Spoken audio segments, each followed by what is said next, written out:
This is the Fantasy Ladder Podcast, episode 19.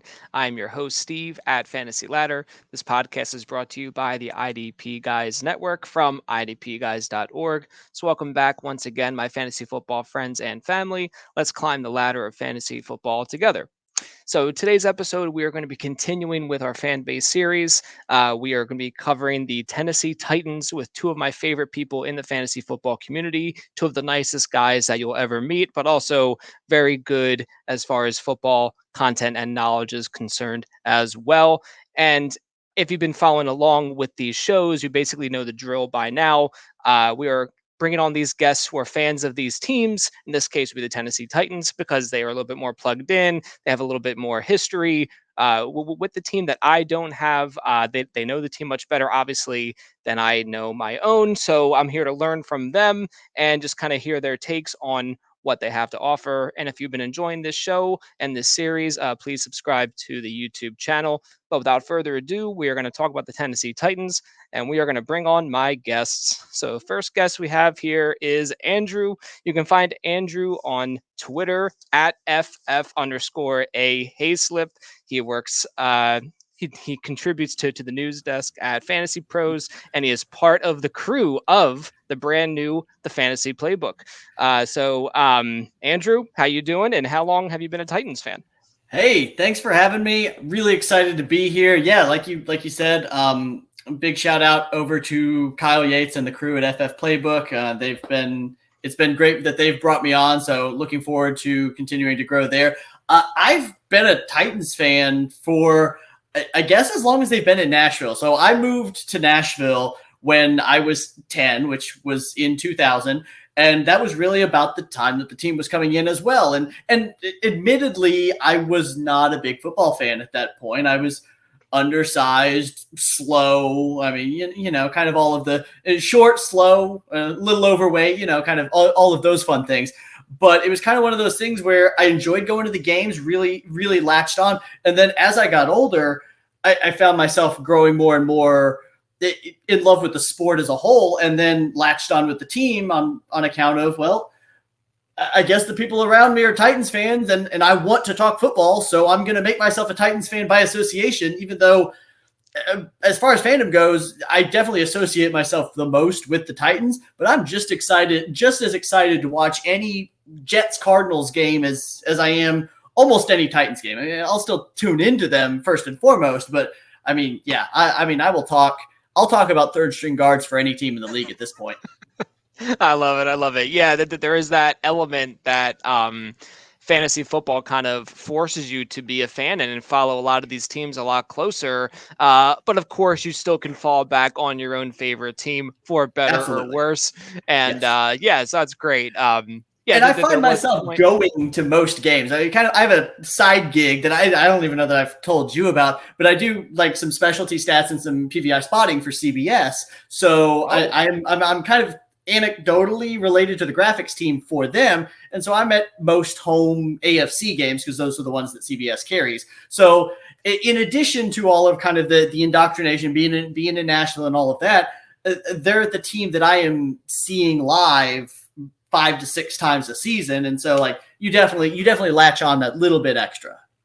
that is really cool. I did a little something like that, not at the amazing level of the Titans or the NFL, but It's been a blessing.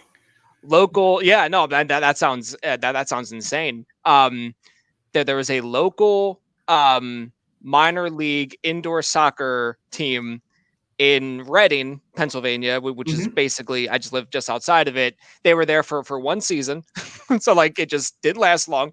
But I was one of the stat recorders for the team, so I sat Yeah, like in this section with like the local newspapers and all these other people. So it was like a really neat thing, but it was indoor soccer, so it was really intense, really fast. There I was would three of say us. recording stats on that has got to make you want to pull your hair out. I love football. Like I'll do a little bit of stat work for CBS as well on the side. It's not my main gig, but like Right. having that time between plays is an absolute godsend. I cannot imagine doing it for something as fast paced as soccer. But it was literally like shot hits off the glass, shot hits off the glass, and like there's three of us watching like hawks, making sure like we're giving credit to like the right people. Then if there was a goal, we had to count the second assist and the assist and then the goal. So that was Okay. like, did you guys see that one? Did you guys see that one? It was really intense. Oh man. But yeah, so seeing the action from the booth like that with like the little row of like media people, it was very cool. It was a very exciting time. But man, to be able to be at that many games is like really that's awesome. That's fantastic. I enjoy it. That's great. Well, appreciate you coming on the show. Obviously, we are buddies in the Twitter space, so shout out to the great community. If you know, you know. But yeah, Andrew, you're the best. So thanks for coming on, bud. Thanks for having me. Yep. And we have Evan. You can find Evan on Twitter at EKH Sports, as well as for FF's sake, maybe an intentional double entendre there. I'll have to ask you about that in a second. Shout out to the Creator League, of course, Evan. But how are you doing, and how long have you been a Titans fan? So I've noticed after listening to Andrew's intro there that I'm going to make it my life's mission at this point to become his best friend now. Our stories are very similar. We can do that. Hey, we'll make that happen. At 9 years old, I guess 8 or 9 years old, Titans came to town. My biological dad lived in Murfreesboro, Tennessee, so just outside of Nashville. And I remember going to like the first practice that they opened at Nissan Stadium when they finally got the stadium built. I remember going there and seeing the red and blue seats and just thinking it was the greatest thing ever. But kind of like Andrew, I was, I think my freshman year of high school, I don't think I know because I wrestled. I was 5 foot tall and weighed 93 pounds my freshman year. So I grew a foot through high school. Good news. Bad news is I wrestled 125 my senior year, so I was still really tiny. But in the midst of that, started working for a local radio station who happened to be a Titans affiliate, and got to meet Mike Keith on the Titans Caravan, and it just kind of built this massive thing for me of wanting to go into that field, right? So going into a little bit deeper, I got to get Titans media passes, got to do an internship for a year, meet the Titans radio team, which was awesome. Got to see the CJK 2K years really up close and personal. I was at the game. Vince Young stormed out of the locker room. I might have been in front of the locker room, and I would say he didn't storm out, but he did leave early, if that's a fair point. My lights are going crazy behind me. Sorry about that, guys. So no, it was a great experience, a lot of fun time, meeting a lot of really cool people, and just some good story building. Got into the podcast game just because I started loving fantasy football, and after coaching football for 7 years at the Pee Wee and then high school level, I decided that I needed something football in my life. I quit coaching to focus kind of on ministry. There is a little bit of a double entendre in the name. For FF's sake. So the funny part about it is I was thinking for argument's sake, and my co-host, who I disagree about with everything on, was definitely thinking the other for F's sake. And my naivety kind of just let that be. And I don't know, it's kind of taken a mind of its own. So it's been a lot of fun. But yeah, excited to talk some Titans with you guys and just be a part of this. I love it. I love it. So that is a podcast and a YouTube channel as well. As you were saying, pre-show. So that's awesome. I do like the name. I think it definitely stands out, but it's not too like loud about it. You know what I mean? It's kind of hidden in there. It's a little subtle, but I do like that a lot. But yeah, so that people and I'm going for FF's sake. And I'm like, yeah, fantasy football. What's your problem? What are you talking about? Right. Get your mind out of the gutter. Yeah, no, it's good. I like that. Even though, of course, that's where my mind went, so who knows. But anyway, that's not important. What is important, though, is that you guys are here and we're going to talk some Tennessee Titans. So what we're going to do is we're just going to go through a summary of the 2021 season, go through the 2022 free agency, draft selections, and then take a look ahead at the outlook for the team's expectations for real life and for fantasy football. So we're going to start with a summary of how they reached this offseason. So the Titans impressively finished with a 12-5 record. They were the AFC South champs. I say impressively because this was despite having a mostly ailing A.J. Brown and losing Derrick Henry for 9 weeks. Speaking of Derrick Henry, in that absence, he still finished as the standard running back 14 and the PPR running back 21, which is just ridiculous. Due to a broken bone in his foot, they earned a first-round playoff bye, which was supremely ideal for Derrick Henry's return, but unfortunately fell to the surprisingly surging Bengals. The Julio Jones experiment did not work, and now they enter the 22 season without their superstar wide receiver, A.J. Brown. Of course, we will discuss that later. So, guys, what is your level of anticipation like for this season? We'll start with you, Evan. All right, so not to go too in depth here, and not to be a pessimist, because don't get me wrong, training camps definitely changing some mindset on there, and my homerness is starting to show out. But I think the early part of this season is really going to set the tone for the Titans, and I think that they are going to need to do it a little bit differently. I think defensively, they are going to have to win games early on. When I look at this team, looking at 351 vacated targets, really a very, very different supporting cast offensively, other than the mainstays like Henry, like Tannehill. I think that's going to take some time to gel. That's going to take some time to figure out. Tannehill trusting guys. You can't build that through training camp and preseason games that they're not really going to play together in, right? So I think that the Titans' best case scenario is to really stay around 500 for 6-7 weeks and then hope everything clicks and try to go on one of those runs. It does kind of shock me that they're not favorites in the AFC South, just because I feel like if you're the two-time running, defending AFC South champs, if you will, then you should be the favorites. Is Matt Ryan that much of an upgrade over Carson Wentz? Maybe so, but again, not going too far into that. I do think they can win the AFC South. I do not think it'll be a 12-5 record this year. And like I said, early on, it's going to have to be that defense. They have a very sneaky opening game against the Giants, against, I think, a coach that knows them really well, but they don't really know what the Giants may do with Daboll going there. And then you go with two of possibly the hottest teams in terms of what people are projecting, right, in weeks 2 and 3 with the Buffalo Bills and Las Vegas Raiders. So going to be an interesting start, but I'm excited to see how it pans out. Gotcha. So Andrew, what is your level of anticipation like? Is it a little bit altered from a typical season because you don't have that A.J. Brown presence there, or are you just hyped for football like no matter what?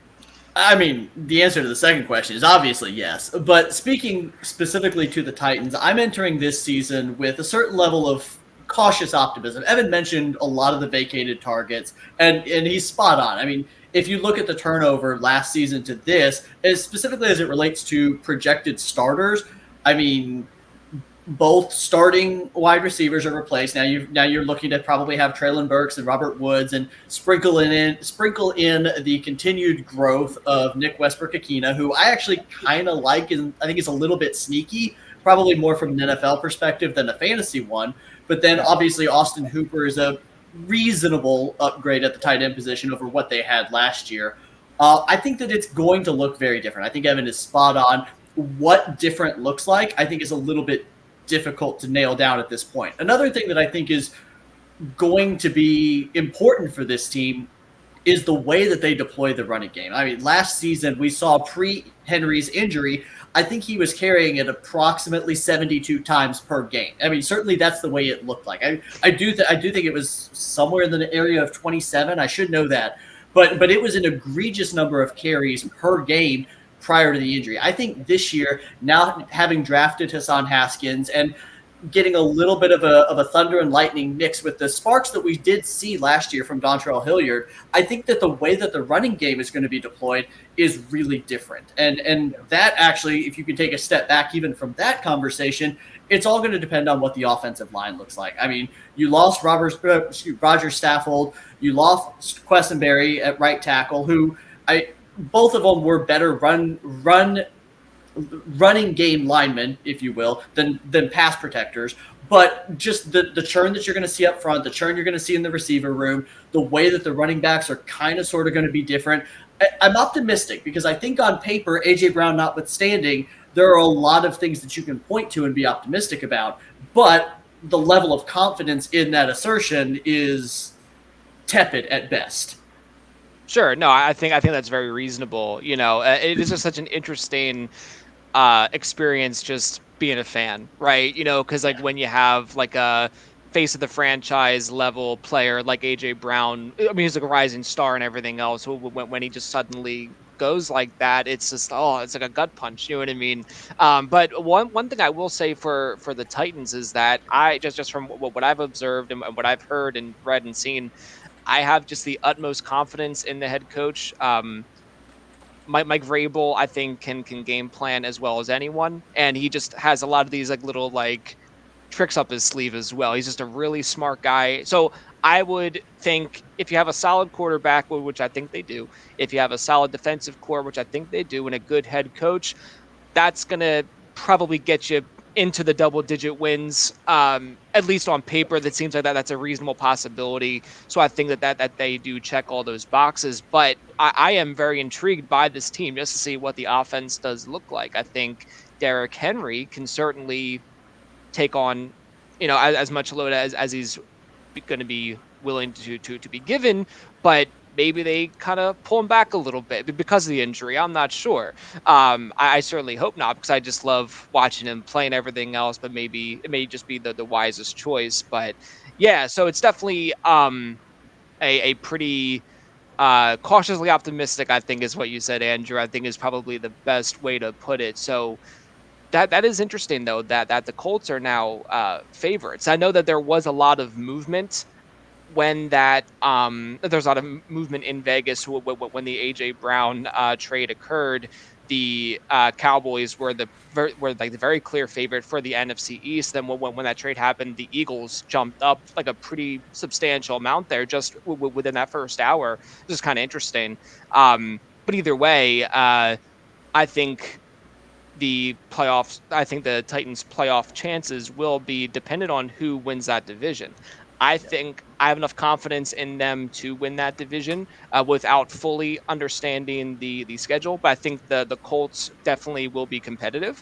But I think whoever wins that division will be the sole playoff team from that division. But so we kind of touched on some of the free agency moves there. So I just want to recap the ones that stood out to me the most. If there's any that I don't go over here that were impactful for you guys, please don't hesitate to speak up.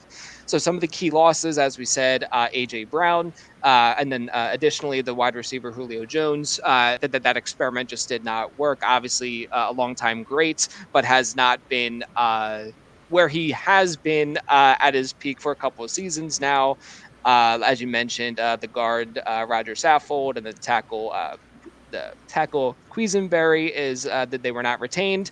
Linebacker Rashaan Evans, tight end Anthony Frisker. Now to go on that point, kind of a addition by subtraction there, but they bring in Austin Hooper, so that I would think is a notch up for sure. They bring in tackle Jamarco Jones, safety AJ Moore, defensive end DeMarcus Walker, and wide receiver Robert Woods. So guys, what are your thoughts on the free agency moves? And were there any players you would have preferred they have brought in? Despite all of the movement after the draft, what are your thoughts on that? We'll start with you, Andrew. No, I think generally speaking, given kind of the constraints that you did face, I think it was right to kind of sort of run it back. I actually wish that they had continued the Julio experiment for one more year. And I think that I'm probably in the minority for that opinion. But I look at this receiving core currently, and right now, I mean, if you don't know exactly what you have. Let's just assume hypothetically that everything else had remained the same, and you kept Julio. You hadn't made that release. I think this wide receiver room looks a lot more established. Is probably the right word to use if you keep Julio, because okay, sure, you still have Burks, who's a rookie, who's unproven, who you may or may not need to ease into the lineup. He was viewed as a player who with a lot of gadget potential, but certainly needed a lot of polish on his game. And Robert Woods might not be available. Right now he's trending towards available to start the season, but that's still at least a question worth asking. Julio Jones, with the injury issues that he has, say hypothetically he only makes it for a couple of weeks. Fine, whatever. Give me at least some amount of ramp up with established veteran presence to get these other guys on board, really kind of establish that fast start that Evan alluded to earlier. He was more so speaking to the defense, but at least you can have that same kind of parallel within the wide receiver room. And again, that doesn't necessarily discuss cap implications or the way that the rest of the depth chart shakes out. I mean, there are other conversations to be had pertaining to keeping Julio, but I do think that from a safety of the establishment perspective, I think I would have preferred to see them keep him. A lot of the other moves I do actually like. I think releasing Saffold, it was probably about that time. Bringing in Hooper, I really thought was a great move, especially on the deal. I thought it was I think it's a 1-year deal for 6. And I could see I could see him getting extended midway through the season. I really could, especially if he establishes himself as a reliable target for Tannehill.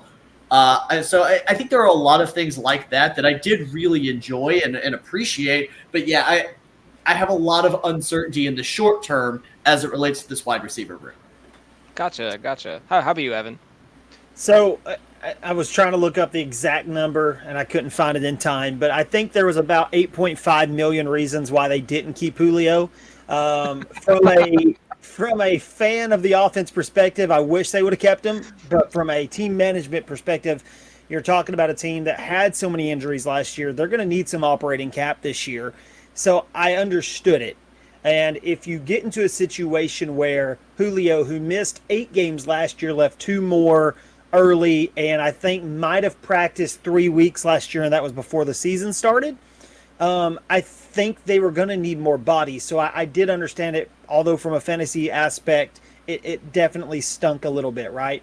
Another thing, just mentioning on that, the A.J. Brown deal, and I'm sure we'll get more into that trade later, but the A.J. Brown overall move, you don't pay a guy $100 million who hadn't shown you, well, the Titans don't pay a guy $100 million who hasn't shown you they can stay healthy for a full year. That's their mantra. They want you on the field. They want you there. And A.J., albeit an amazing talent, and I'm not going to take anything away from that. I wish he was still on the Titans. But I understood that aspect, and I think there's certain fans that do not separate that, and there's certain fans that can, right?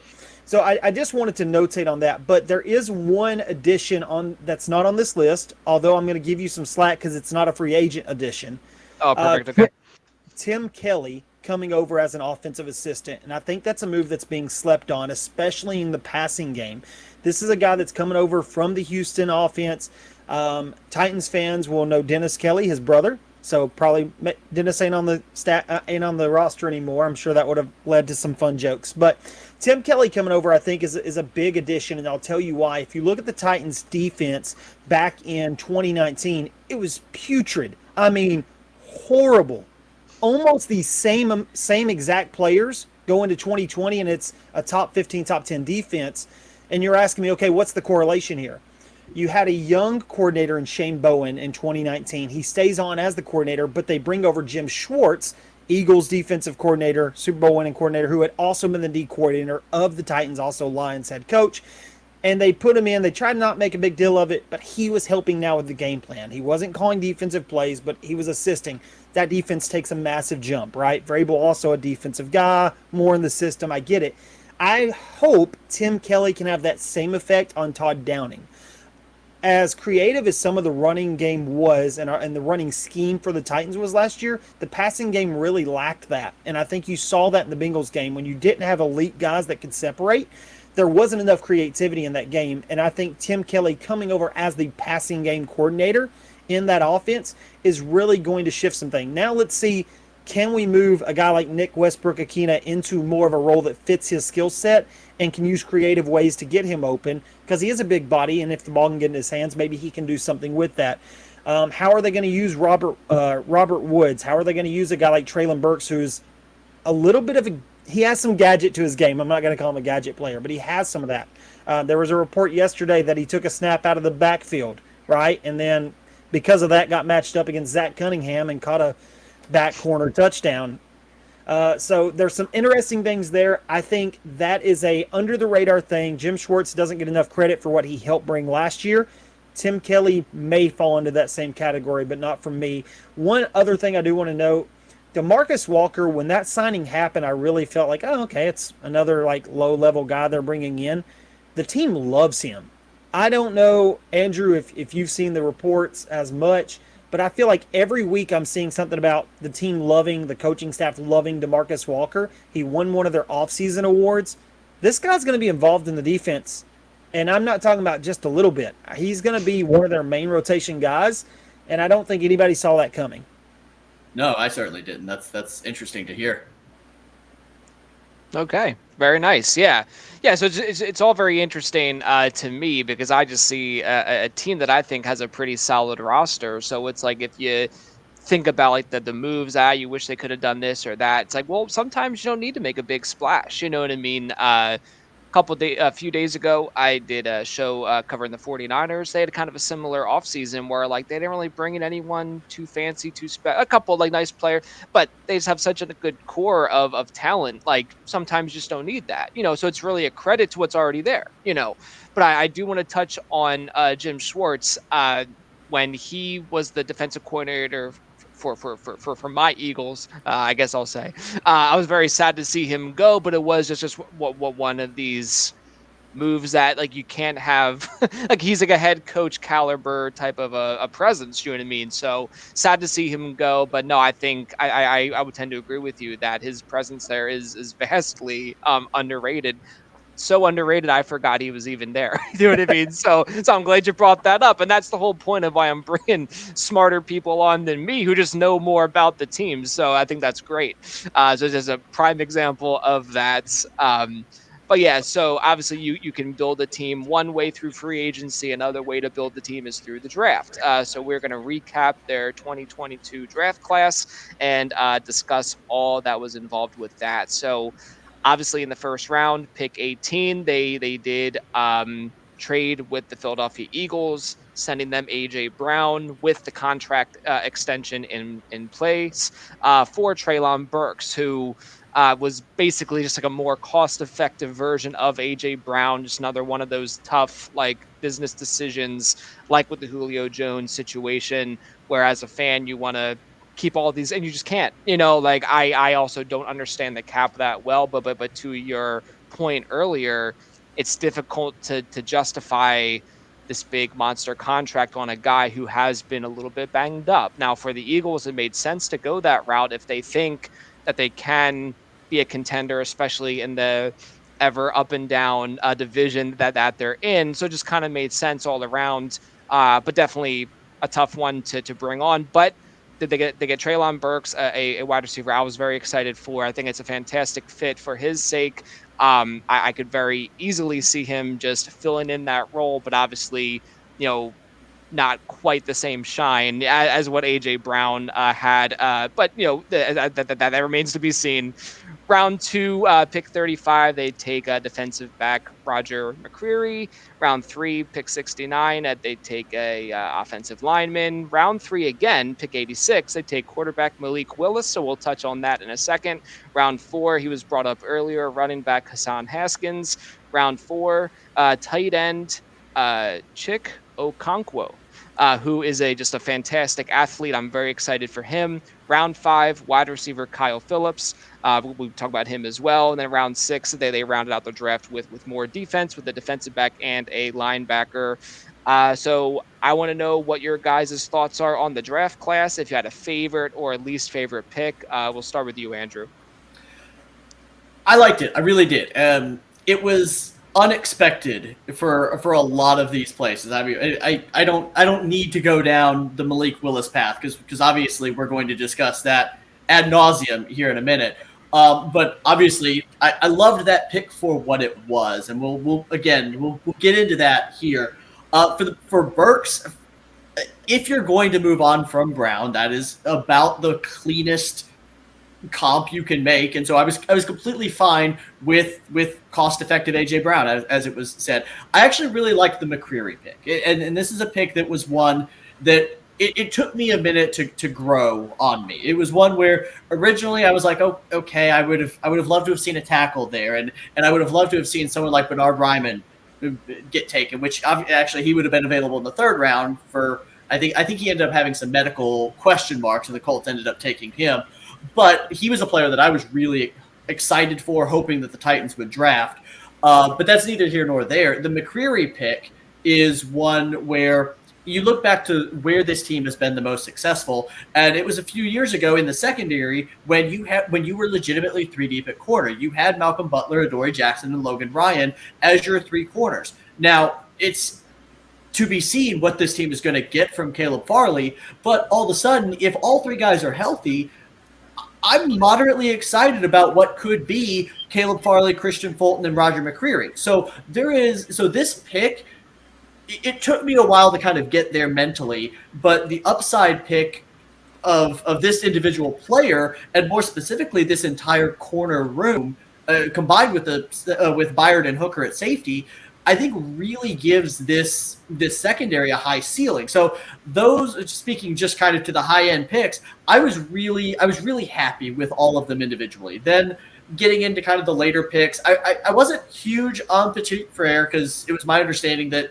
I'm not going to pretend to be an O-line guru, but it was my understanding that he needs a little bit more polish. I really liked Ryman. If memory serves, he was available at that pick as well. So I was disappointed there personally. And then Haskins, I alluded to earlier, he's discount Henry, very discounted stylistically. But we saw that, this team needs depth at running back, and they were bringing in guys off the street last year. There was a lot of success with Donta Foreman. All the credit in the world to him. But the fact that they brought in Adrian Peterson when Henry went down shows just like what the level of need that this team has in terms of guys behind Henry.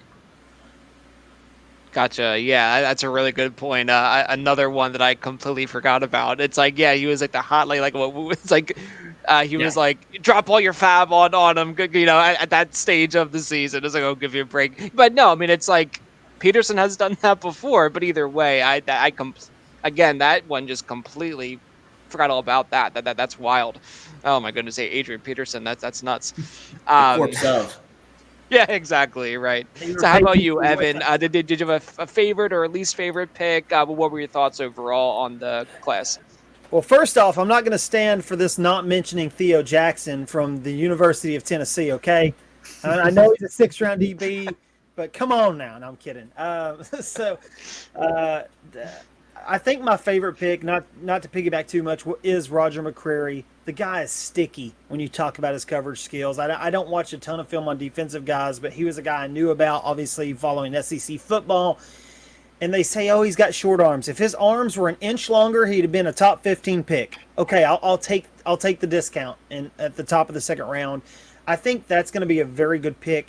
And Andrew, you didn't mention one guy who was probably the most or biggest contributor from last year's rookie class was Elijah Molden. So they could be no, you're exactly right. Yeah, at corner.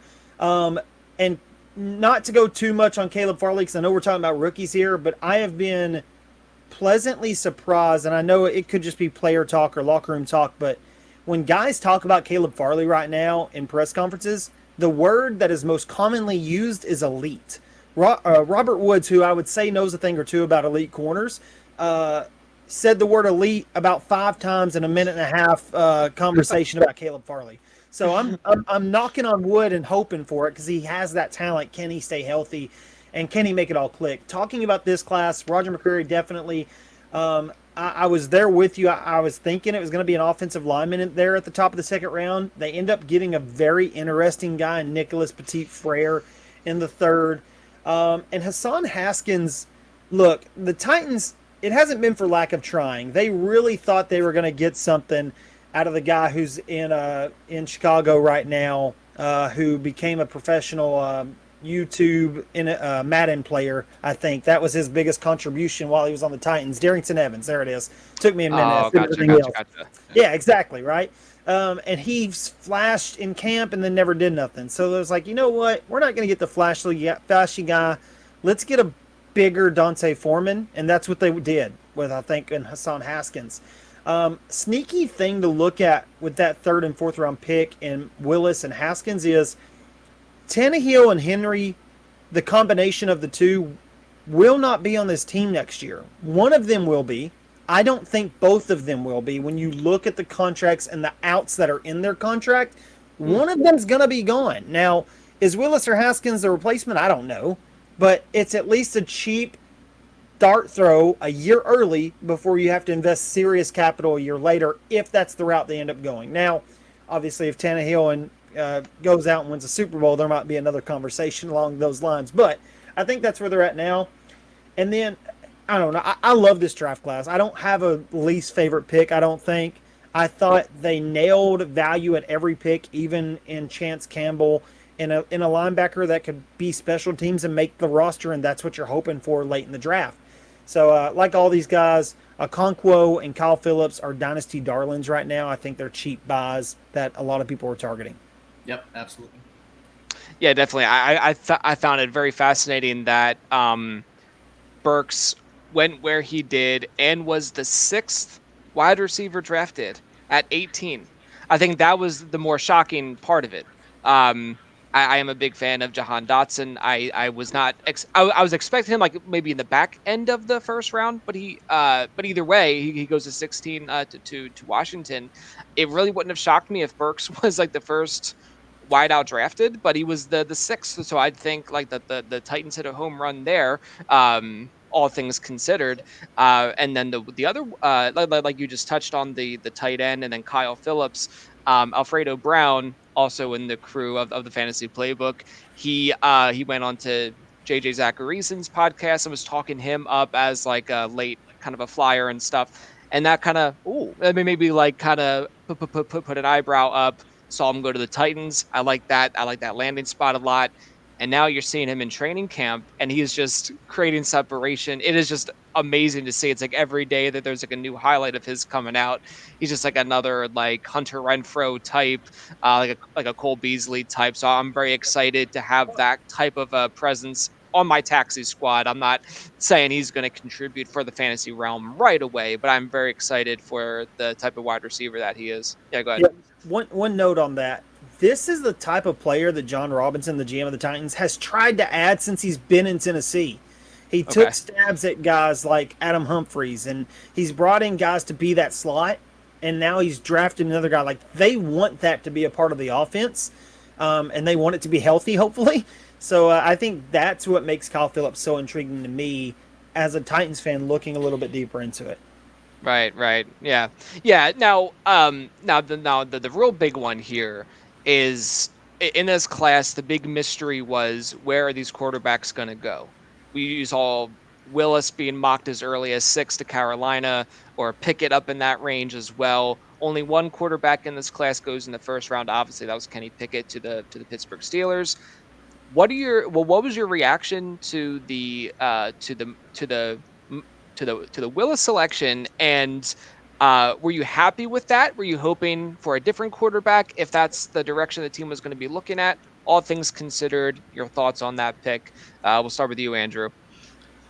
So I'm going to preface everything that I'm about to say by saying that I am a Tannehill truther. I absolutely love Tannehill. Think that he got a bum rap last year because I felt like half the season the wide receiving core consisted of myself, Evan, and Nick Westbrook-Akina. Like, that's basically what he was throwing to most of the time, just on account of everyone getting injured. So I think that a lot of the hate on him has really gone too far. Now, speaking specifically to the Willis selection and to that level of hate, a lot of times the Titans were actually mocked Willis at the back of the first round. And I absolutely despised that marriage of pick, player, timing, kind of all of that. I thought that was not the direction that the team needed to go because, again, I like Tannehill, and therefore, like, don't look to replace him in the first round.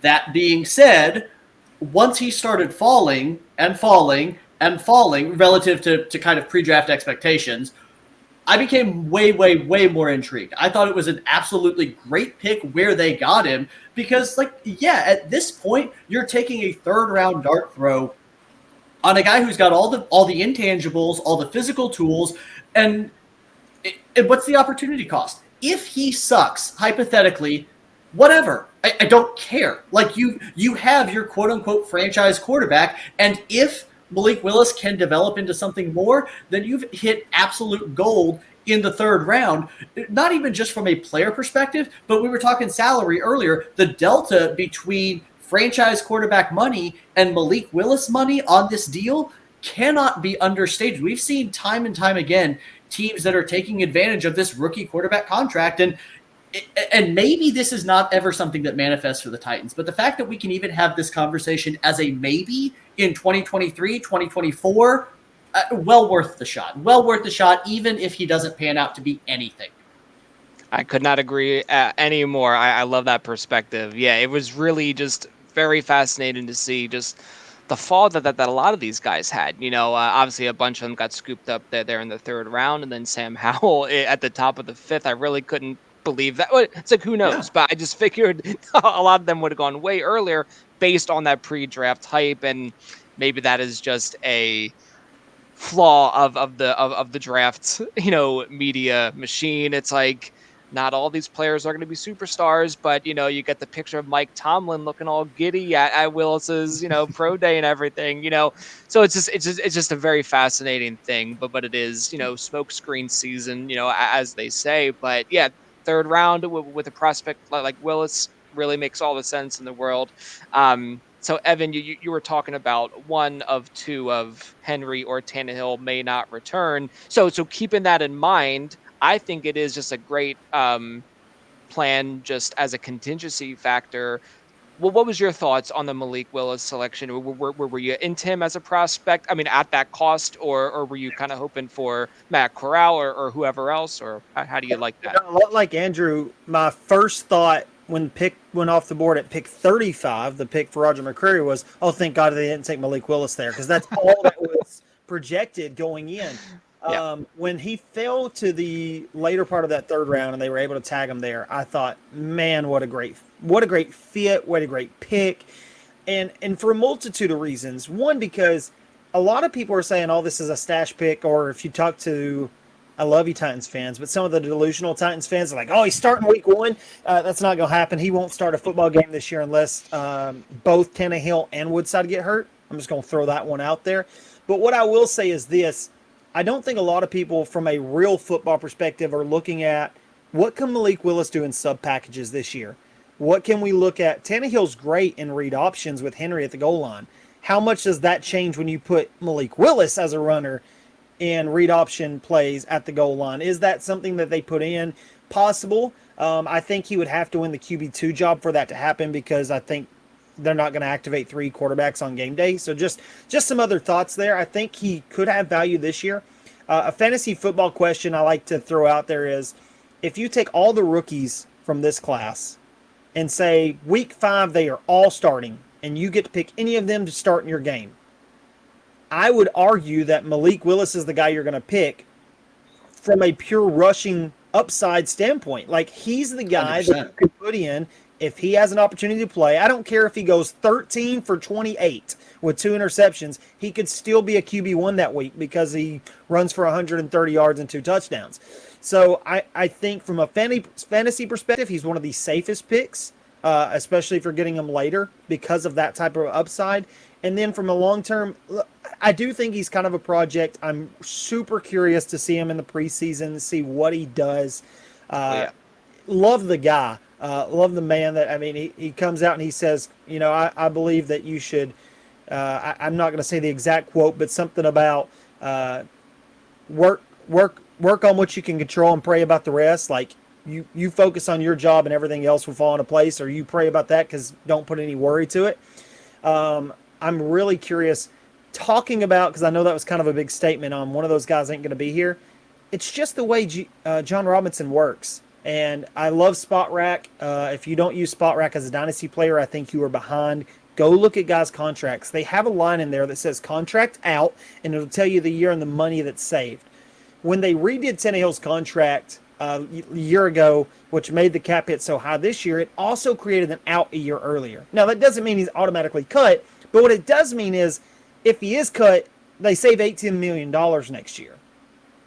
So it's at that point, you're not just replacing Tannehill, you're losing Tannehill, but you're gaining 18 million. When you look at Derrick Henry next year, it's significantly lower, but for a running back at that age, you're going to save, I think they save 8 million next year if they cut him. And it's not a loss. So I think with those things combined, they have set up an opportunity to be out of one or both of those players.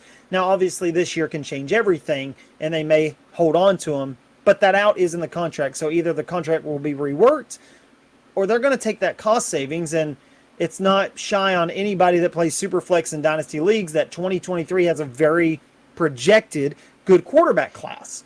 So there's just several things with that, I think, that's interesting to forecast, I think. But sticking more to Malik Willis, I like the pick. I don't know if he'll ever be QB1 for the Titans, but it was a chance you had to take, especially in the third round. Yeah, absolutely. I just wanted to mention about Tannehill. I think his career arc is one of the more fascinating across the NFL. Definitely, in his time in Miami, you could have said, well, he's probably overdrafted there, in the first round, and then having like the Adam Gase presence and everything else. And then he he struggled with like injuries and stuff. Like he finally led the Dolphins to the playoffs, but was injured. And then it was like Matt Moore just getting like spanked by the Steelers. It was like really ugly. And then he comes over to the Titans, and it's like, well, there it is. I like the potential is fully realized with an actual like head coach, and everything else. But so I would tend to agree with Andrew in that.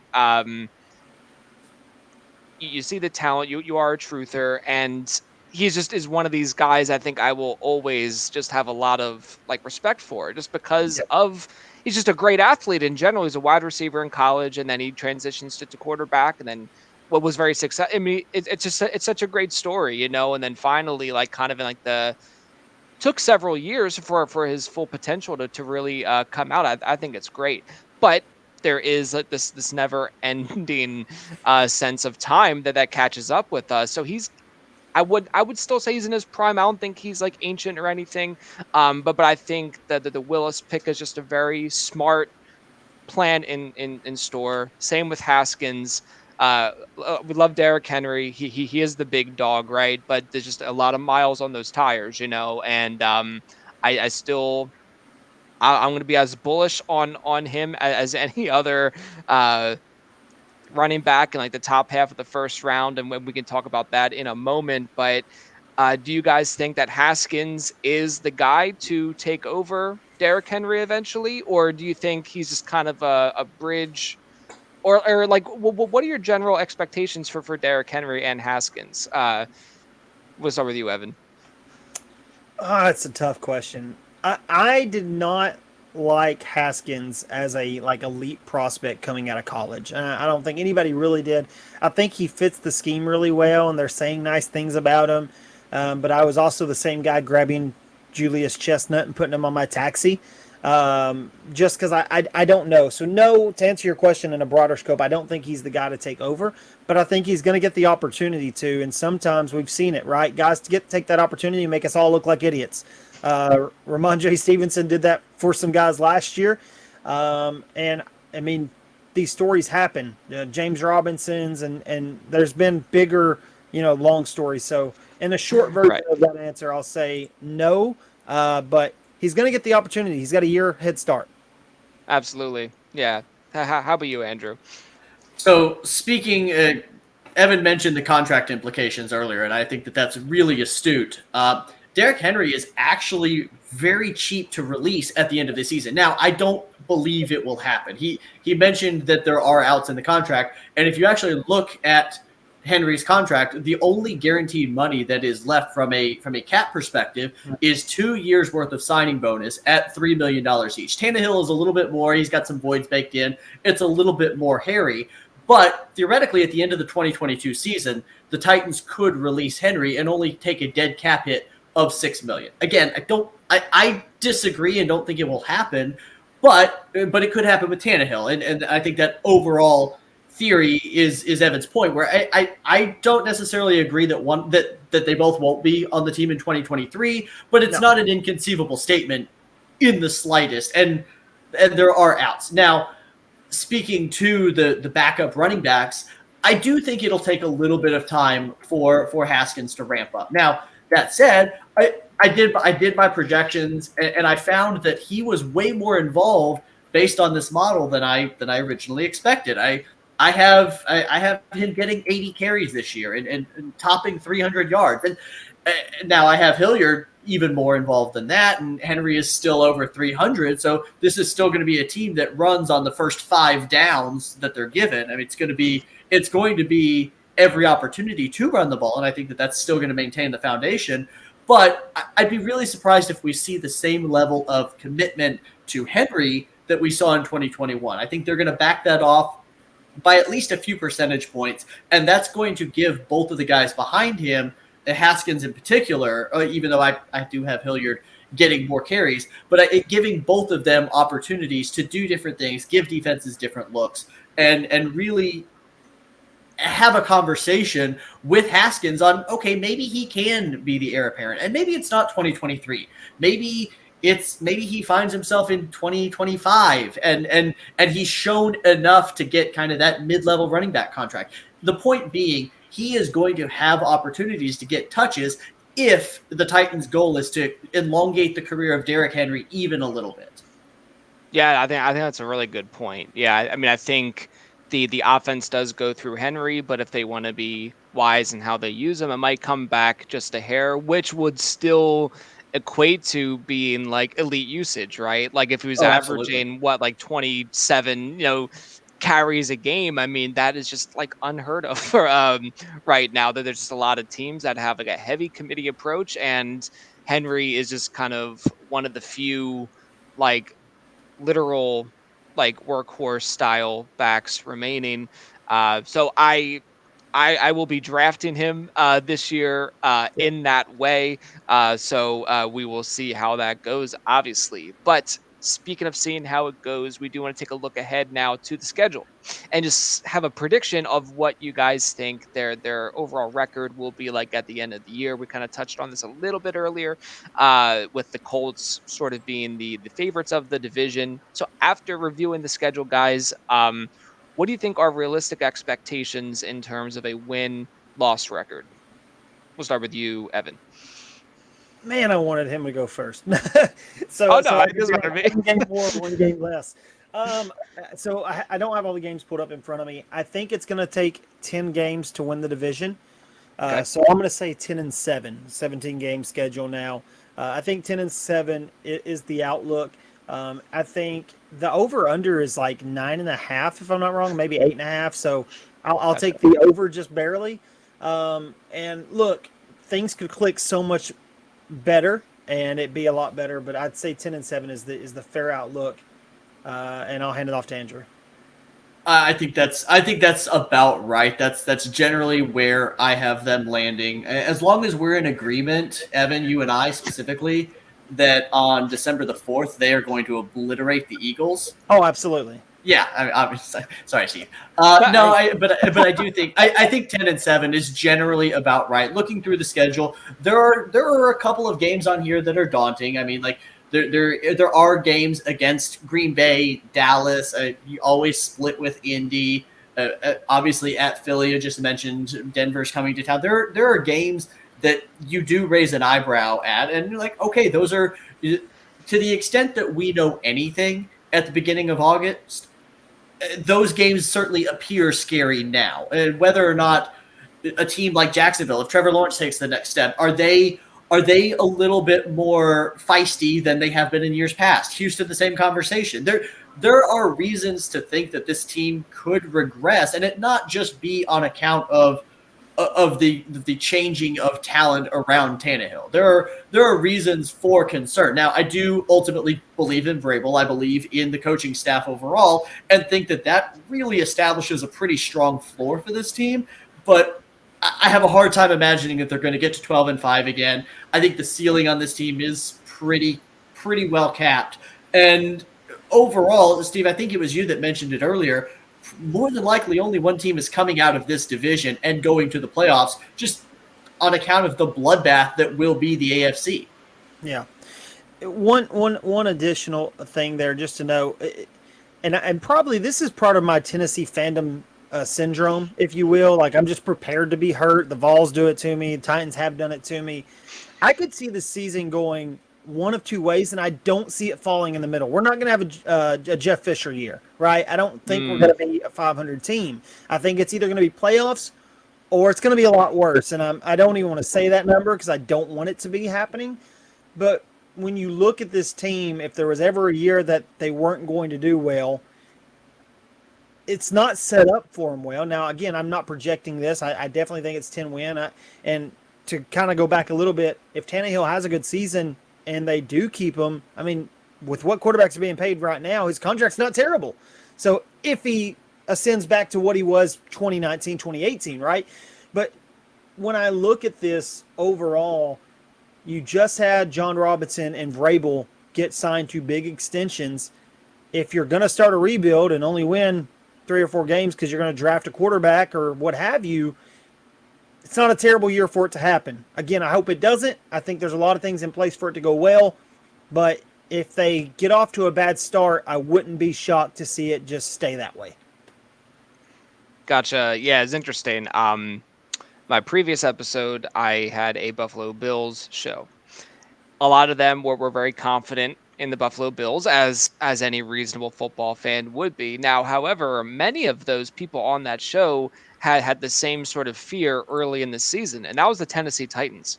Because I think at this point, their top cornerback, Trey White, will be out. He just still kind of coming back from his knee injury there. Yeah, exactly. Yeah. No, but no, I mean, I think it is an interesting point. Like, you can kind of look at that and say, well, that's kind of a scary game.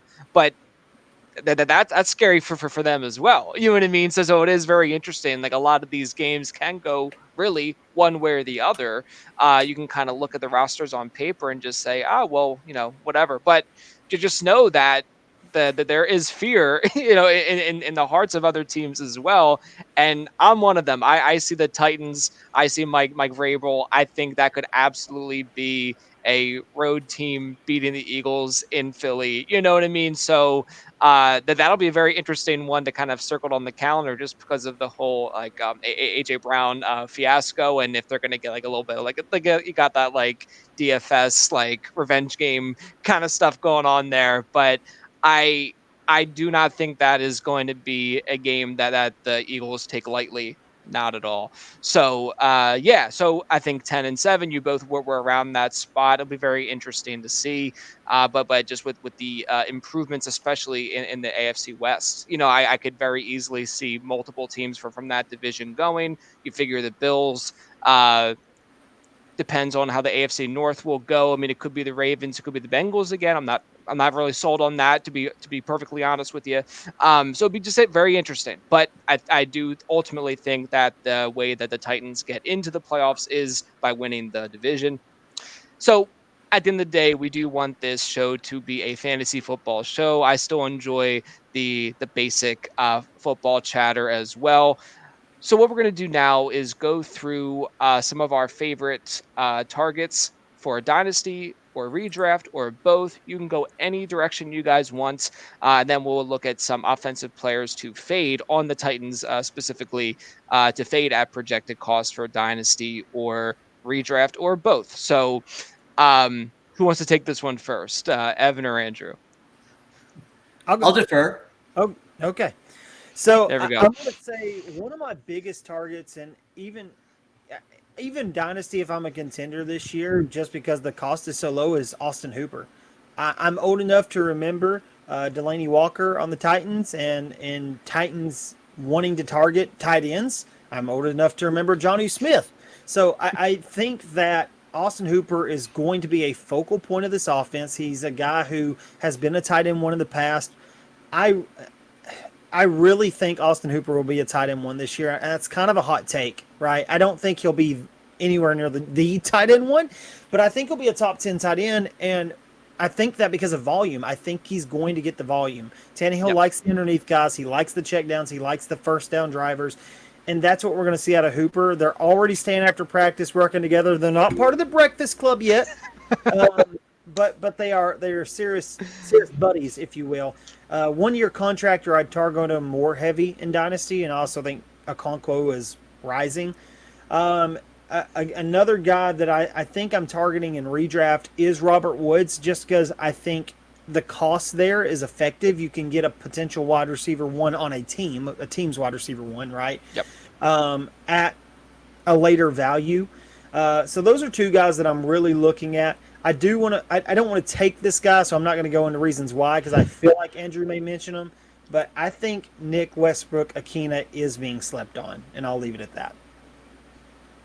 Perfect. Yeah, so I'll pick up right where you dropped it in my lap. No, I think he's a player that's well worth a dynasty stash. Do I think that he's ever going to manifest into more of the fantasy asset than the NFL piece? Maybe not. But it's a conversation worth having just on account of we don't necessarily know what we're getting in Burks, and Woods is 30 years old coming off of an ACL. So if things break poorly for the Titans, like they did last year from an injury perspective, he could absolutely find himself in a very relevant role. And again, like, I'm not going to project him to ever be a superstar, but as a viable piece on your team, sure, yeah, whatever, absolutely, he's worth the stash. So I think that he is definitely a name worth mentioning as part of this conversation. And from a redraft perspective, believe it or not, I'm actually in on Tannehill. I mentioned it earlier. I do think that the hate went a little too far, and I know that's a tired saying, but like right now, when I did my projections, even though I had the Titans running the ball every play practically, Tannehill still shook out in my projections as the quarterback 12. I mean, like, I think that as long as the pieces around him are at least competent, he's still going to be of value. And right now, I think that I don't know if it's Malik Willis. I don't know if the Derrick Henry is back narrative is going a little bit too crazy, and people are forgetting the efficiency that Tannehill brought to the table. I'm not exactly sure what's driving this, but people are absolutely fading Tannehill down into ADPs that are just not representative of what he's done over the last couple of years, 2021 injury catastrophes notwithstanding. So those are the two biggest names. I'm actually higher on Derrick Henry, I think, than a lot of people.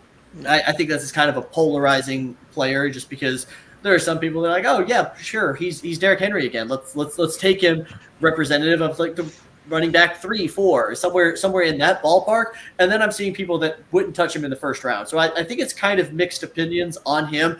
I'm much more on the optimistic side of that. Again, I'm not in the 27 carry a game narrative. I have him projected for 19.8 on average, which is still over 300 carries.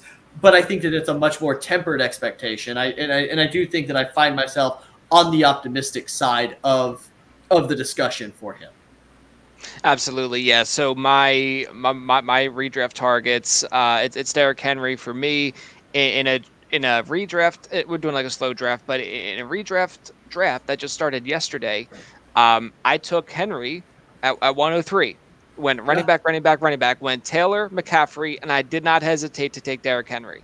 I felt great about that. I still feel great about that. I still believe that the offense will run through Derrick Henry as just a way of, like, it's like a way to manage the clock. It's kind of a defensive mechanism as well. So I'm all about Derrick Henry. I'm just happy to ride out his career. I mean, obviously in redraft you only get him for this year, obviously, but I remain very bullish on him. Then to the point about Tannehill, I like to do a lot of like auction or like salary cap drafts.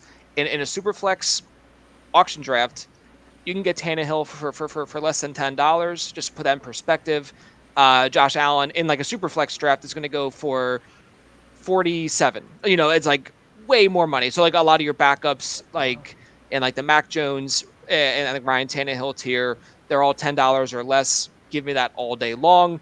So as a cheap QB2 in Superflex formats, especially that is kind of becoming a more popular format to play in. I absolutely love the floor of Tannehill, and he still has some of that rushing upside, a little bit of ceiling as well. So I'm with you there. For Dynasty, I am all about Treylon Burks. He was my wide receiver 1 pre-draft. Maybe took a little bit of a dip just because he fell a little bit, and I think that just was very interesting to me. I still love the landing spot, still love the talent. So he really kind of falls maybe like wide receiver 2, like the not too bad. So I'm still very bullish on him and Kyle Phillips as a taxi stash. Just see how it goes. Again, very little to lose where you're getting them. Now and Austin Hooper to touch on that, a very popular Scott Fishbowl target later in drafts because it's tight end premium. It's basically like a funnel offense, absolute smash in the back half of the draft. So I really do like that call of him being like an outside shot at being a tight end 1. I don't think that's outlandish at all, personally, because of that volume that you're going to get there. I think it's a very wide path of possibility there for sure. Now on the fade side for Dynasty, I don't want to touch Derrick Henry in a startup. Now, if I have him, I'm just kind of happy to hold until he's done with his career, and then obviously sell high if you are rebuilding. I'm going to be holding him if I'm contending, obviously, but overall avoiding him in startups. And then redraft, there's really no one I'm fading. I think a lot of them are very appropriately valued. If you can get Burks as like a wide receiver 3, perhaps as a flex play, even like top off your bench, I like that. Obviously wide receiver is very deep as it is, but even like say Woods, who potentially could be the team's wide receiver 1, very often you can get him as your wide receiver 4, wide receiver 5. That's just supreme value as far as I'm concerned. So fades, really nobody as far as redraft goes, but Dynasty definitely kind of a little eerie of Derrick Henry, but it's completely opposite for me in redraft. So how about fades for you guys? Anyone you're fading? We'll start with you, Andrew, this time. So a Dynasty fade, similar to you, I don't necessarily have anyone in particular. I guess I would probably say if you made me give you a name, it's Derrick Henry as well, but kind of on the other side of that redraft coin is Ryan Tannehill. I mean, we've talked about it ad nauseum where we're not really sure kind of what the future holds in Tennessee at the quarterback position. Is it Malik Willis's team? We don't necessarily know what the future is going to look like. And so I would be a little bit leery on Tannehill. Now, that being said, I don't necessarily know what his ADP is off the top of my head, what his Dynasty startup ADP is, rather. And right. So maybe I'm kind of in the same camp as everyone else, and everyone is hands off because they don't know, and he actually is a value. But he certainly brings a number of risks to the table that I think at this point are unquantifiable. That's a thing I talk about a lot. If you've heard my previous work, is unquantifiable risk. Like, I know injury risk. I can wrap my head around guys that get banged up consistently. But if there's coaching changes, if there are outside factors such as guys below them on the depth chart, if contract issues that we don't necessarily know how they're going to shake out, unquantifiable risk from our perspective is something that I very much try to avoid. And Tannehill is it's an albatross on his value currently. Gotcha. Okay. So we're an hour and 7 minutes and 30 seconds into the show. So if I get bashed for what I'm about to say, at least it's by the true fans and I can respect it. Okay. I am fading, in redraft especially, Treylon Burks. Okay. And we haven't talked a lot about him yet, but here's my thing, if you will. I have seen projections for Burks that make me question if I'm a Titans fan. Like, some of the projections they're up there, and his ADP is not consistent with that all the way, but it's pretty high up there. Kind of as you mentioned, he's the first Titans pass catcher you have to draft if you want him on your team. And I don't know if I'm there yet. I'm cautiously optimistic. I will say this: had we recorded a week ago, I would have been a lot more negative, because as the pads have come on at practice, he has definitely been able to show some of that physicality. The conditioning stuff may be a little bit behind him as well. He's a guy that's going to make plays, right? But I just don't know that I really target volume, and I don't know that he's going to get that volume that people are projecting this year. Part of that is when we look at rookies, right? the Titans have not drafted terrible, but you can't point at several rookies that just make splashes for them, and it's because really only the elite of the elite do for them. Even A.J. Brown, who I think we can agree is an elite player, took a little bit. He had that first big game, but then it took a while for him to really get the playing time that he warranted. Jeffrey Simmons is going to end up being one of the highest paid defensive players in the league by the end of next year, and he's a guy that really didn't splash early. Now, he came from the injury, but when you look at their drafts, they have guys like Christian Fulton who make second-year jumps. I think Dylan Radins is going to make a second-year jump. Caleb Farley, and that kind of trickles back. And if I'm in Dynasty, especially, I'm targeting Burks next offseason or in week 15, 16, because I think that's where the value is going to be, and I don't think it's now. So for that reason, I'm fading. And it's weird to say that because this will be one of the few times that I don't have a Titans rookie pass catcher. Kind of interesting then to look at that. We always look at like past and look at how a GM drafts. John Robinson, you can't do that with because he's drafted every level. He's drafted Des Fitzpatrick, who didn't make the team. He's drafted Corey Davis, who looked good but couldn't stay healthy. And he's drafted A.J. Brown, who, of course, we know. So what is Burks going to be? I don't know. But I do not think he's going to get that volume this year. I think he can make splash plays, but I think his ceiling is 5 touchdowns. And what if around that? I was gonna lob you a stat line that may or may not be pulled straight from my projection model. Okay, I'm in. Let's go. 77 targets. Yep. 57 receptions, 660 yards, 5 touchdowns. That is dead on. I think Okay. that is. We could be friends. Yeah, we can be first. I think that is dead on. And if you look at that projection, I don't know what wide receiver that would make him overall.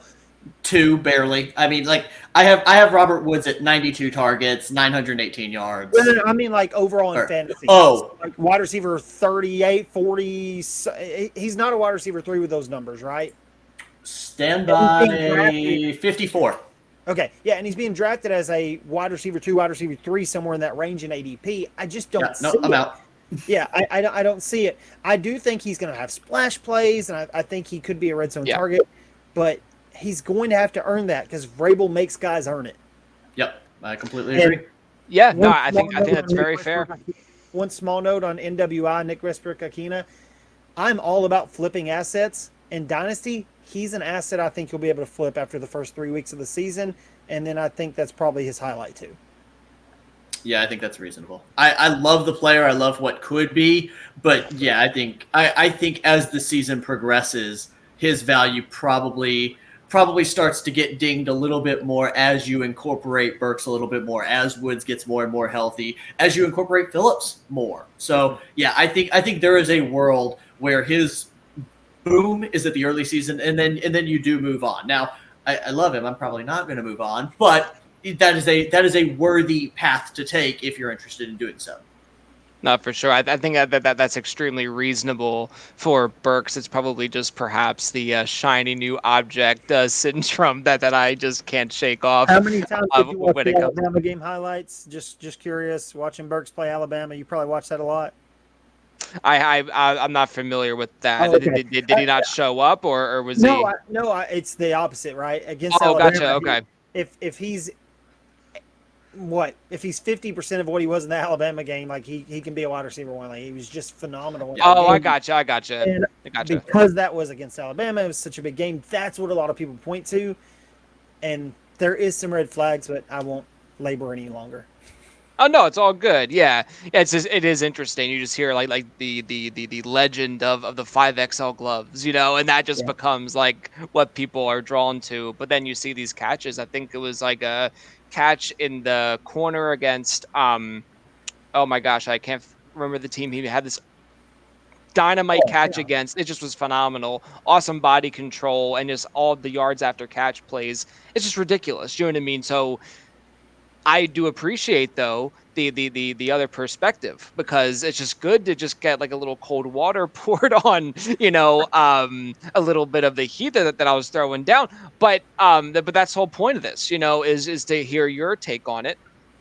I can adjust my way of thinking. So maybe perhaps he is now becoming a redraft fade for myself now too. So that's the whole point. I wanted to bring people on who are more in the know, and so I think you guys were successful in that. So yeah, I think we nailed it. I think we have a lot of great expectations for the Titans in real life, but especially for the purposes of fantasy football. So what we're going to do right now is just kind of go around, just reintroduce yourselves and where people can find you on Twitter and your content, and then we'll just wrap it up. So Evan, let's start with you.